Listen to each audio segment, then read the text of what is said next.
Before the outbreak of World War I in 1914, Europe was a continent simmering with tension, ambition, and rivalry.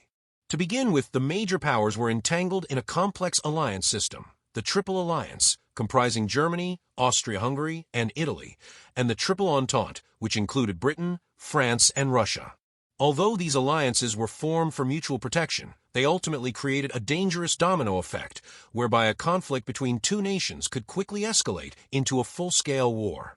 Moreover, most of Europe was governed not by elected officials, but by monarchs who held immense power, such as Kaiser Wilhelm of Germany and Tsar Nicholas of Russia.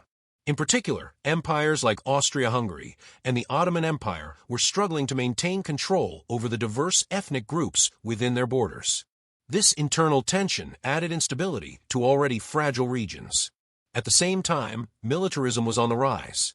Countries were rapidly expanding their armies and navies in a growing arms race, especially between Germany and Britain, who competed for dominance at sea. War was increasingly seen not as a last resort, but as a display of national strength and honor. Furthermore, nationalism had taken strong hold.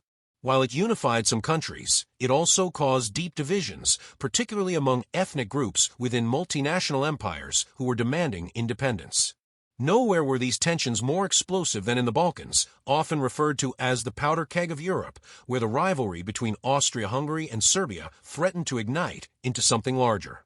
In addition, fierce competition for colonies and economic dominance fueled imperial rivalries.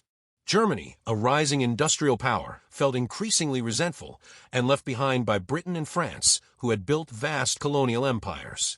As a result, by 1914, Europe resembled a loaded gun, armed, divided, and poised for conflict.